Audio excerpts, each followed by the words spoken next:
दर्शकांनो, व्हिडिओमध्ये सर्वांचे स्वागत आहे. आज आपण महाराष्ट्र शासनाच्या ग्रामविकास व पंचायत राज विभागाअंतर्गत महाईग्राम.in या वेबसाईटवर अंदाजपत्रक भरणे, सर्व मास्टर भरणे व नमुना नंबर 8, 9, 10 भरणे याबाबत परिपूर्ण माहिती पाहणार आहोत. त्यामुळे व्हिडिओ काळजीपूर्वक व शेवटपर्यंत पहा, तरच आपल्याला सर्व माहिती समजेल. यापूर्वी आपण वनगाव या पोर्टलवरती सर्व काम करत होतो.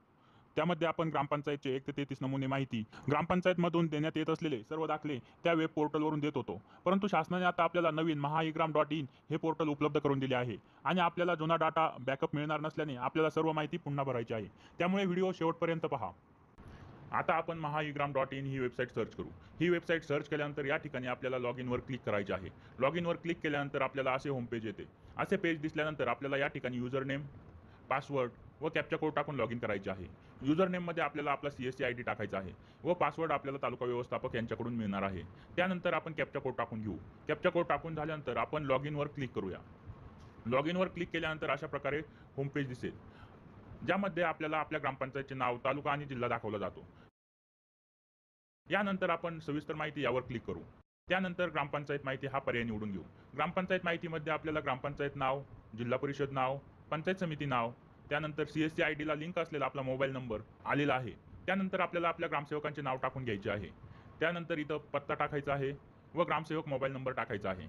त्यासोबतच आपल्याला सरपंच नाव देखील टाकायचे आहे व सरपंच मोबाईल नंबर देखील टाकायचा आहे. ही सर्व माहिती टाकून झाल्यानंतर आपल्याला या ठिकाणी बदल करा यावर क्लिक करून घ्यायचे आहे. युजर माहितीमध्ये आपल्याला आपले नाव दिसते व पासवर्ड दिसतो. या ठिकाणी जर आपल्याला पासवर्ड बदल करून घ्यायचा असेल तर या ठिकाणी आपण एडिट बटनावर क्लिक करून आपला पासवर्ड बदल करून घेऊ शकतो. त्यानंतर आपल्याला संगणक उपलब्धता माहिती यावर क्लिक करायचे आहे. यामध्ये आपल्या ग्रामपंचायतमध्ये उपलब्ध असलेल्या सर्व सुविधांची माहिती द्यायची आहे. आपल्याकडे संगणक आहे का, आहे तर कार्यरत आहे किंवा नाही, त्यासोबतच कीबोर्ड, संगणक Mouse, web camera, Windows operating system, antivirus, Microsoft office, इतर सॉफ्टवेअर, प्रिंटर, टोनर, UPS, संगणक टेबल, संगणक परिचालक खुर्ची व डिजिटल स्वाक्षरी ग्रामसेवक यांची याबद्दल आपल्याला सविस्तर माहिती द्यायची आहे व ही सर्व माहितीचा योग्य तपशील दिल्यानंतर आपल्याला अपडेट करायची आहे. आता आपण अंदाजपत्रक भरणे याबाबत माहिती पाहू. ही माहिती भरण्यासाठी आपण आपले ग्रामसेवक यांच्याकडून अंदाजपत्रक उपलब्ध करून घ्यायचे आहे. आपण आता वार्षिक अंदाजपत्रक हा पर्याय निवडून त्यानंतर वार्षिक कामकाज व नंतर नमुना क्रमांक 1 वर क्लिक करूया. त्यानंतर आपल्यासमोर असे पेज ओपन होते. यामध्ये आपल्याला जमा व खर्च या दोन्ही बाबींची सविस्तर माहिती भरायची आहे. त्यामुळे सुरुवातीला आपण आर्थिक वर्ष निवडून घेऊ. आर्थिक वर्ष निवडल्यानंतर फंडाचे नाव यामध्ये ग्रामनिधी निवडायचे आहे. ग्रामनिधी निवडल्यानंतर आपल्याला वर्षाची सुरुवातीची रक्कम टाकून घ्यायची आहे, ज्यामध्ये आपल्या कॅशबुकनुसार एकूण रक्कम टाकून घ्यायची आहे. त्यानंतर आपल्याकडे उपलब्ध असलेल्या अंदाजपत्रकातील लेखाशीर्षानुसार लेखाशीर्ष निवडून घ्यायचे आहे व आपण मालमत्ता कर, जमिनी व इमारती यावरील कर यांची नोंद करू. सन 2022-23 वर्षात मिळालेली प्रत्यक्ष रक्कम या ठिकाणी टाकून घेऊ. 2023-24 वर्षात मिळालेली प्रत्यक्ष रक्कम या ठिकाणी टाकू व 2024-25 वर्षासाठी पंचायतीची अंदाजित प्राप्त रक्कम या ठिकाणी टाकायची आहे. आणि शेवटी 2024-25 वर्षासाठी मंजूर असलेली अंदाजित रक्कम टाकून घ्यायची आहे. ही सर्व माहिती भरून झाल्यानंतर आपल्याला साठवणे म्हणायचे आहे. आपण अजून एक एंट्री करून पाहू. आपण मुख्य लेखाशीर्ष तेच ठेवू. उपलेखाशीर्षमध्ये आपण दिवाबत्ती कर निवडलेला आहे. तसेच आपण आधी भरल्याप्रमाणे या ठिकाणी सर्व रकमा व्यवस्थित टाकून घ्यायच्या आहेत व साठवणे बटनावर क्लिक करायचे आहे. त्यासोबतच आता आपण खर्च बाबची एक एंट्री करून पाहू. खर्च हा पर्याय निवडल्यानंतर पुन्हा आर्थिक वर्ष निवडून घेऊ. त्यानंतर फंडाचे नाव निवडायचे आहे. आपल्याकडे उपलब्ध असलेल्या अंदाजपत्रकानुसार मुख्य लेखाशीर्ष निवडून उपलेखाशीर्ष निवडायचे आहे व दिलेल्या प्रत्येक वर्षात योग्य ती रक्कम टाकून घ्यायची आहे. त्यानंतर साठवणे म्हणायचे आहे. आपण भरलेली प्रत्येक एंट्री आपण नमुना नंबर 1 यादी यामध्ये पाहू शकतो. या ठिकाणी आपण भरलेली सर्व माहिती दिसते. जर आपल्याकडून काही चूक झाली असेल तर या ठिकाणी आपण एडिट म्हणून माहिती एडिट करून घेऊ शकतो. याप्रमाणे आपण पाणीपुरवठा फंडाचे देखील अंदाजपत्रक भरून घ्यायचे आहे. त्यानंतर आता नमुना क्रमांक 8 कसा भरायचा याबाबत माहिती पाहू. नमुना नंबर 8 भरण्यासाठी आपल्याला मास्टर भरणे आवश्यक असते. ते सर्व मास्टर भरण्याबद्दल माहिती पाहू. आपण नमुना क्रमांक 8 हा पर्याय निवडून त्यानंतर मास्टरवर क्लिक करून घेऊ. मास्टरमध्ये आपल्याला विविध टॅब दिसतात. आपण एक माहिती पाहू. सुरुवातीला आपण वार्डची माहिती निवडून घेऊ. त्यानंतर या ठिकाणी नवीन वार्डची नोंदणी यावर क्लिक करायची आहे व आपले वार्ड नाव किंवा क्रमांक टाकायचा आहे व त्यानंतर जतन करा म्हणायचे आहे. याप्रमाणे आपण आपल्या गावातील सर्व वार्डची माहिती या ठिकाणी भरून घ्यायची आहे व आपण भरलेली माहिती पाहायची असेल तर वार्ड यादी यावर क्लिक करून आपण ती पाहू शकतो. त्याप्रमाणे जर आपल्याला वार्डमध्ये बदल करायचा असेल किंवा डिलीट करायचा असेल तर या ठिकाणी आपण ते करू शकतो. त्यानंतर आपला दुसरा टॅब आहे रोड किंवा गल्लीची माहिती. या ठिकाणी देखील आपण नवीन रोड, गल्लीची नोंदणी यावर क्लिक करून आपण आपल्या गावातील रस्ते व गल्लीचे नाव या ठिकाणी टाकू शकतो व त्यानंतर जतन म्हणा यावर क्लिक करायचे आहे. याची देखील आपण भरलेली माहिती रोड, गल्लीची यादी या ऑप्शनमध्ये पाहू शकतो. यामध्ये देखील आपल्याला बदल किंवा डिलीट करण्याची सुविधा उपलब्ध करून दिलेली आहे. त्यानंतर आपण कराचे दर निश्चित करा हा टॅब भरून घेऊ. या ठिकाणी आपल्याला आपल्या ग्रामपंचायतने ठरवलेल्या दराची माहिती भरायची आहे. ही माहिती आपण आपल्या ग्रामसेवक यांच्याकडून घ्यायची आहे. सुरुवातीला इमारतीवरील करमध्ये आरसीसीचा दर भरायचा आहे. हा दर प्रत्येक ग्रामपंचायतीने वेगवेगळा ठरवलेला असू शकतो, त्यामुळे आपल्या ग्रामपंचायतीचा दर टाकायचा आहे. याप्रमाणेच इतर पक्के घर, अर्ध पक्के घर व कच्चे घर यासाठी देखील दर टाकून घ्यायचे आहेत. त्यासोबतच आपल्याला पाणीपट्टी कर हा देखील या ठिकाणी टाकून घ्यायचा आहे. काही ग्रामपंचायतमध्ये प्रत्येक मिळकत धारकाला सामान्य पाणीपट्टी कर लावला जातो, त्यामुळे तो असेल तर या ठिकाणी टाकायचा आहे. ज्या ठिकाणी विशेष पाणीपट्टी कर आहेत त्यांनी या ठिकाणी दर टाकायचा आहे आणि जर इतर पाणीपट्टी कर असेल तर तो या ठिकाणी टाकायचा. त्यानंतर मोकळ्या जागेच्या दराची माहिती देखील आपल्याला या ठिकाणी भरावी लागणार आहे. जर लांबी रुंदीनुसार आपल्याला मोकळ्या जागेचे दर ठरवलेला असेल तर तो दर या ठिकाणी टाकायचा आहे. किंवा काही ग्रामपंचायती खुल्या जागेसाठी एकूण फिक्स रक्कम आकारतात, तसे असेल तर ते या ठिकाणी टाकायचे आहे. परंतु त्यानंतर दिवाबत्ती कर व आरोग्य कर याबाबत माहिती भरायची आहे. 0 ते 300 चौरस फूट वरील सर्व इमारतींसाठी लागू दर या ठिकाणी भरून घ्यायचे आहेत. त्यानंतर 300 ते 700 चौरस फूट वरील सर्व इमारतींसाठी लागू केलेला दर भरून घ्यायचा आहे व 700 चौरस फूटपेक्षा अधिक क्षेत्रफळ असणाऱ्या सर्व इमारतींसाठी लागू केलेला दर या ठिकाणी टाकून घ्यायचा आहे व खाली आपल्या ग्रामपंचायतीने हे दर निश्चित केलेला ठराव क्रमांक व ठराव दिनांक टाकून जतन करा म्हणायचे आहे. त्यानंतर पुढील टॅब म्हणजे रेडी रेकनर दराची माहिती. या ठिकाणी रेडी रेकनर दर नोंदणी वर क्लिक केल्यानंतर आपल्यासमोर असे पेज ओपन होते. जर आपल्या ग्रामपंचायतीने इमारतीचे स्वतंत्र दर निश्चित केलेले असतील तर आहेत हा पर्याय निवडून घ्यायचा आणि जर नसेल तर नाही हा पर्याय निवडून घ्यायचा आहे. त्यानंतर या ठिकाणी आपल्या ग्रामपंचायतीचे नाव टाकायचे आहे व निवासी सदनिकेसाठी ठरवलेले रेडी रेकनर दर टाकायचे आहेत. त्यासोबतच व्यापारी म्हणजे दुकानांसाठी असलेले दर व औद्योगिक म्हणजे ज्या ठिकाणी कंपनी किंवा इतर मोठा उद्योग आहे त्यासाठी ठरवलेले दर या ठिकाणी टाकून घ्यायचे आहेत व जतन करा म्हणायचे आहेत. जर आपल्याला आपल्या गावचे रेडी रेकनर दर माहीत नसेल तर आपण IGR महाराष्ट्र गुगलवर सर्च करून घ्यायचे आहे व त्यानंतर प्रथम आलेली वेबसाईट निवडायची आहे. त्या ठिकाणी आपल्याला EASR हा पर्याय निवडून घ्यायचा आहे. त्यानंतर नवीन पेज ओपन होते. त्या ठिकाणी नकाशावर आपल्याला आपला जिल्हा निवडायचा आहे. जिल्हा निवडल्यानंतर आपला तालुका निवडून आपले गाव निवडायचे आहे. त्या ठिकाणी आपल्याला आपल्या गावचे रेडी रेकनर दिसतात, त्यानुसार आपण माहिती भरू शकतो. त्यानंतर आपण नवीन नाव नोंदणी यावर क्लिक करायचे आहे. या ठिकाणी आपण नवीन नाव नोंदणी करू शकतो, ज्यामध्ये आपण मिळकत धारकाचे नाव टाकायचे आहे.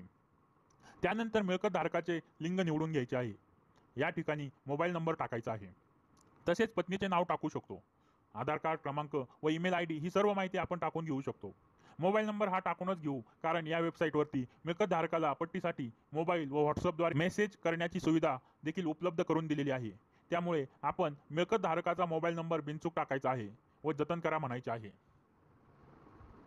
मास्टरमध्ये राहिलेली टॅबची माहिती आपल्याला आलेली आहे, ती भरण्याची आवश्यकता नाही. याप्रमाणे आपले सर्व मास्टर्स भरून झालेले आहेत. आता आपण प्रत्यक्ष नमुना 8 नोंद कशी करायची ते पाहू. या ठिकाणी आपण वार्षिक कामकाज हा पर्याय निवडायचा आहे व मिळकत आकारणी हा पर्याय निवडून घ्यायचा. त्यानंतर या ठिकाणी आपल्याला अनुक्रमांक टाकायचा आहे. जो आपल्या रजिस्टरला उपलब्ध आहे तोच नंबर टाकायचा आहे. त्यानंतर या ठिकाणी मालकाचे नाव निवडून घ्यायचे आहे. जर मालकाचे नाव उपलब्ध नसेल तर या ठिकाणी प्लस या बटनाचा वापर करून आपण मालकाचे नाव या ठिकाणाहून टाकून घेऊ शकतो. यामध्ये आपल्याला मिळकत धारकाचे नाव, त्याचे लिंग व मोबाईल नंबर टाकण्याची सुविधा दिलेली आहे. ही माहिती टाकल्यानंतर जतन करा हा पर्याय निवडायचा आहे.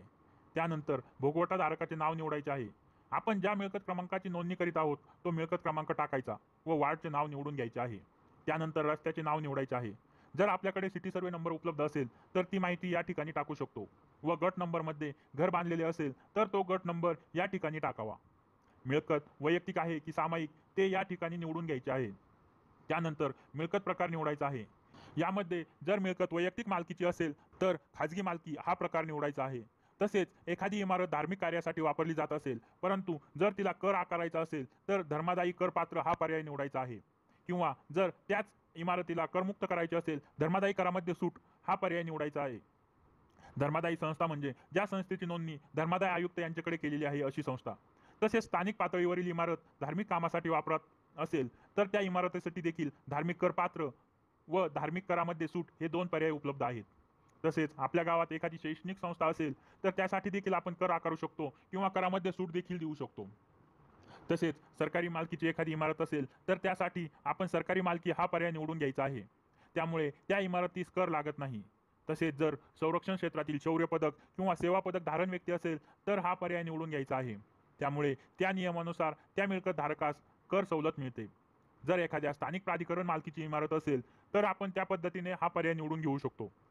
हा पर्याय निवडल्यानंतर जर मिळकत धारकाची थकबाकी असेल तर ती आपण या ठिकाणी टाकू शकतो आणि आपल्याला त्याच्या थकीत रकमेवर दंड आकारायचा असेल तर आपण या ठिकाणी टक्केवारी निवडू शकतो. आपल्याला 5 ते 30% दंड करण्याची सुविधा उपलब्ध आहे. व सामायिक मिळकत धारक असतील तर त्याची या ठिकाणी माहिती भरायची आहे. पाणीपट्टीची माहिती भरताना आपण या ठिकाणी सिंगल हा पर्याय निवडून घ्यायचा आहे. सिंगल कनेक्शनमध्ये कोणती पाणीपट्टी आकारायची आहे त्या पर्यायावर क्लिक करायचे आहे. जर विशेष पाणीपट्टी असेल तर तर हा पर्याय निवडून घ्यायचा आहे. व जर नळ कनेक्शन नसेल तर सूट किंवा नाही हा पर्याय निवडून घ्यायचा आहे. तसेच इमारतीला दिवाबत्ती व आरोग्य कर आकारायचा आहे किंवा नाही हा देखील पर्याय या ठिकाणी उपलब्ध आहे. ही सर्व माहिती भरल्यानंतर त्या मिळकतीस काही शेरा असेल तर तो या ठिकाणी टाकू शकतो. ही माहिती भरल्यानंतर मालमत्ता तपशील हा पर्याय निवडायचा आहे व मालमत्तेचे वर्णन मध्ये मिळकतीचे वर्णन टाकायचे आहे. जसे की पत्रा इमारत आहे, RCC इमारत आहे किंवा इतर वर्णनाची नोंद रजिस्टरला उपलब्ध असेल तर ते वर्णन टाकून घ्यायचे आहे. आपण टाकलेले हे वर्णन आपल्या नमुना नंबर 8 वरती दिसते. इतर माहिती अजून उतार्यावर दिसत नाही, जसे की लांबी रुंदी. त्यानंतर इमारत प्रकार निवडायचा आहे. इमारतीची लांबी रुंदी टाकून घ्यायची व मालमत्तेचा उपयोग प्रकार निवडायचा आहे. जसे रहिवासी असेल तर रहिवासी, वाणिज्य किंवा औद्योगिक. हे निवडल्यानंतर मिळकत बांधकाम वर्ष टाकायचे आहे. ही माहिती टाकल्यानंतर एकूणमध्ये आपण भरलेल्या माहितीनुसार घरपट्टी दाखवली जाते. त्यानंतर जतन करा हा पर्याय निवडून घ्यायचा आहे. अशा प्रकारे आपण एक मिळकत धारकाचे पूर्ण माहिती भरून घेतली आहे. आता आपण वेगवेगळ्या प्रकारच्या मिळकतीची नोंद करून पाहू. रजिस्टरला जो अनुक्रमांक आहे तो या ठिकाणी टाकून घेऊ. त्यानंतर मालकाचे नाव निवडून घेऊ. भोगवटा धारकाचे नाव घेऊ व रजिस्टरला उपलब्ध असलेला मिळकत क्रमांक या ठिकाणी टाकायचा आहे. त्यानंतर वार्ड नाव निवडून घ्यायचे आहे. त्यानंतर रस्त्याचे नाव देखील निवडून घ्यायचे आहे. त्यानंतर मिळकत प्रकारमध्ये सरकारी मालकी हा पर्याय निवडायचा आहे. सरकारी मालकी हा पर्याय निवडल्यामुळे या इमारतीस कर लागू होणार नाही. त्यानंतर पाणी कनेक्शन मध्ये सिंगल हेच ऑप्शन निवडून घ्यायचे आहे व सिंगल कनेक्शन मध्ये सूट नाही हा पर्याय निवडायचा आहे. त्यानंतर आरोग्य कर व दिवाबत्ती कर या ठिकाणी देखील नाही निवडायचे आहे. त्यानंतर शेरा या ठिकाणी जर रजिस्टरला काही शेरा उपलब्ध असेल तर त्याप्रमाणे तो येथे टाकून घ्यायचा आहे. त्यानंतर मालमत्ता तपशील या ऑप्शनवर क्लिक करायचे आहे. मालमत्तेचे वर्णन या ठिकाणी टाकून घ्यायचे आहे. RCC इमारत असल्यामुळे या ठिकाणी RCC इमारत हे टाकून घेऊ. त्यानंतर इमारत प्रकारमध्ये RCC निवडायचे आहे. लांबी व रुंदी या ठिकाणी देखील टाकून घेऊ. त्यानंतर मिळकत बांधकाम वर्ष या ठिकाणी टाकू. ही सर्व माहिती टाकून झाल्यानंतर एकूण या पर्यायावर क्लिक करू. एकूण करमध्ये 0 दाखवत आहे. त्यानंतर जतन करा हा पर्याय निवडून घेऊ. आता दुसऱ्या मिळकतीची नोंद करू. या ठिकाणी अनुक्रमांक टाकायचा आहे. या ठिकाणी मालकाचे नाव टाकून घेऊ. आता आपण मंदिराची नोंद करू. या ठिकाणी मालकाचे नाव निवडून घ्यायचे आहे. त्यानंतर भोगवटा धारक निवडायचा आहे. मिळकत क्रमांक टाकून घ्यायचा आहे. वार्डचे नाव, रस्त्याचे नाव हे देखील निवडून घ्यायचे आहे. मिळकत प्रकारमध्ये धार्मिक करामध्ये सूट हा पर्याय निवडायचा आहे. त्यानंतर पाणी कनेक्शन व इतर कर हे आपण आधीप्रमाणेच निवडून घ्यायचे आहे व दिवाबत्ती व आरोग्य कर देखील नाही म्हणायचे आहे. तर मालमत्ता तपशील यावर क्लिक करायचे आहे. मालमत्तेचे वर्णन मध्ये रजिस्टरनुसार मालमत्ता वर्णन भरायचे आहे. इमारत प्रकार निवडून घ्यायचा आहे. लांबी रुंदी देखील निवडून घ्यायची आहे व मिळकत बांधकाम वर्ष टाकायचे आहे. हे सर्व टाकून झाल्यानंतर एकूण यावर क्लिक करायचे आहे. या ठिकाणी सुद्धा आपल्याला घरपट्टी व एकूण कर 0 दाखवत आहे, कारण आपण माहिती भरताना धार्मिक कर सूट हा पर्याय निवडला होता. त्यानंतर जतन करा यावर क्लिक करायचे आहे. आता आपण पुढील मिळकत नोंद करून घेऊ. अनुक्रमांक टाकून घ्यायचा आहे. त्याचप्रमाणे मालकाचे नाव देखील निवडून घ्यायचे आहे. त्यानंतर भोगवटा धारक नाव निवडायचे आहे. या ठिकाणी मिळकत क्रमांक टाकायचा आहे. त्याप्रमाणे वार्ड नाव रस्त्याचे नाव निवडून घ्यायचे आहे. मिळकत प्रकारमध्ये आता आपण खाजगी मालकी निवडायची आहे. त्यानंतर आपण जर मिळकत धारकाची थकबाकी असेल तर या ठिकाणी टाकायची आहे. पाणी कनेक्शनमध्ये सिंगल हाच पर्याय ठेवायचा आहे. त्यानंतर जर त्याला सार्वजनिक पाणीपट्टी असेल तर सार्वजनिक हा पर्याय निवडून घेऊ. जर विशेष पाणीपट्टी असेल तर हा पर्याय निवडून घेऊ आणि नळ कनेक्शन नसेल तर हा पर्याय निवडायचा आहे. या ठिकाणी मात्र आपल्याला दिवाबत्ती व आरोग्य कर या ठिकाणी आहे म्हणायचे आहे. त्यानंतर मालमत्ता तपशील यावर क्लिक करून मालमत्तेचे वर्णन भरायचे आहे. त्यानंतर इमारत प्रकार निवडून घ्यायचा आहे. लांबी व रुंदी टाकून घेऊ. त्यानंतर मालमत्तेचे उपयोग प्रकारमध्ये रहिवासी हा पर्याय निवडून घेऊ. त्यानंतर मिळकत बांधकाम वर्ष टाकून घेऊ. ही माहिती टाकल्यानंतर आता याच मालकाची दुसरी इमारत आहे, त्यामुळे आपण या ठिकाणी परत मालमत्तेचे वर्णन टाकू. त्या इमारतीचा प्रकार निवडून घेऊ. लांबी व रुंदी टाकू. या ठिकाणी मालमत्ता उपयोग प्रकारमध्ये रहिवासी हेच ठेवू व मिळकत बांधकाम वर्ष टाकून घेऊ. त्यानंतर आता दोन्ही इमारती या ठिकाणी आपल्याला दिसत आहेत. त्यानंतर एकूणवर क्लिक करू. आता त्या दोन्ही इमारतींची घरपट्टी व एकूण कर या ठिकाणी आपल्याला दिसत आहे. त्यानंतर आपण जतन करू. आता आपण ज्या नोंदी करणार आहोत त्या मिळकतींचा मालक एकच आहे, परंतु मिळकती मात्र 2 आहेत. आता आपण वेगवेगळ्या पद्धतीच्या नोंदी करून घेतल्या आहेत. वैयक्तिक मालक, तसेच सरकारी इमारत, धार्मिक इमारत, एकाच मिळकत धारकाच्या 2 वर्णन असलेल्या इमारती व एकाच मालकाच्या 2 वेगवेगळ्या मिळकती, या पद्धतीने आपण सर्व वेगवेगळ्या पद्धतीच्या नोंदी करून घेतल्या आहेत. आपण ज्या सर्व नोंदी केलेल्या आहेत त्या आपण नमुना नंबर 8 यादी यावर क्लिक करून पाहू शकतो. या ठिकाणी आपण केलेल्या सर्व नोंदी दिसत आहेत. यानंतर आता आपण नमुना नंबर 9 कसा बनवायचा ही माहिती पाहू. त्यासाठी आता आपण नमुना क्रमांक 9 यावर क्लिक करू. त्यानंतर वार्षिक कामकाज हा ऑप्शन निवडू व वार्षिक कर मागणी नमुना क्रमांक 9 या पर्यायावर क्लिक करू. आपल्या समोर असे पेज ओपन होते. त्यानंतर आपण 2 पद्धतीने नमुना नंबर एकत्रीकरण करू शकतो. मालमत्ता क्रमांकानुसार देखील नमुना नंबर 9 एकत्रीकरण करू शकतो. त्याबरोबरच नावानुसार नमुना नंबर 9 एकत्रीकरण करू शकतो. या ठिकाणी पावती क्रमांकामध्ये जो नंबर येतो तर तो आपण नमुना नंबर बनवल्यानुसार आपोआप येतो. मी यापूर्वी 2 नमुना नंबर तयार केले आहे, त्यामुळे या ठिकाणी 3 हा नंबर आलेला आहे. त्यानंतर वार्डचे नाव मध्ये आपल्याला वार्ड क्रमांक निवडून घ्यायचा आहे. त्यानंतर मालमत्ता धारकाचे नाव निवडून घ्यायचे आहे. मी आता सरकारी मालमत्ता निवडली आहे. त्यानंतर या ठिकाणी बॉक्समध्ये आपण क्लिक करून घ्यायचे आहे. बॉक्समध्ये क्लिक केल्यानंतर या ठिकाणी आपल्याला चालू व एकूण कर दिसतो. ही सरकारी इमारत असल्यामुळे या ठिकाणी आपल्याला करमध्ये 0 दाखवत आहे. त्यानंतर आपण जतन करा यावर क्लिक करायचे आहे. त्यानंतर आता आपण पुढील मिळकतीचा नमुना नंबर 9 तयार करू. या ठिकाणी आपण आता पहा 4 नंबर आलेला आहे. वार्ड नाव मध्ये आपण क्रमांक निवडून घेऊ. त्यानंतर आपण पुढील मालमत्ता धारकाचे नाव निवडून घेऊ. त्यानंतर आपण या ठिकाणी क्लिक करायचे आहे. त्यानंतर आपल्याला चालू व एकूण कर दाखवला जातो. यामध्ये आपल्याला घरपट्टी दाखवली जाते. त्यासोबतच दिवाबत्ती कर, आरोग्य कर व आपण मिळकत भरताना विशेष पाणीपट्टी यावर क्लिक केले होते, त्यामुळे विशेष पाणीपट्टी सुद्धा यामध्ये दाखवली जाते. त्यामुळे आता आपल्याला घरपट्टी व पाणीपट्टीचा वेगळा नमुना नंबर 9 बनवण्याची आवश्यकता नाही. दोन्ही नमुना नंबर हे एकत्र तयार होणार आहेत. जतन करा हा पर्याय निवडायचा आहे. या पद्धतीने आपण नमुना नंबर 9 बनवला आहे. या ठिकाणी क्लिक केल्यानंतर आपल्यासमोर आपण बनवलेला 9 नंबर येतो. सरकारी इमारतीला 00 कर आलेला आहे. त्यासोबतच आपण एकाच मालकाच्या 2 मिळकतींची नोंद केली होती. त्या दोन्ही मिळकतींची आपण नमुना नंबर 9 बनवताना एकत्रीकरण करू शकतो. या पद्धतीने आपण संपूर्ण नमुना नंबर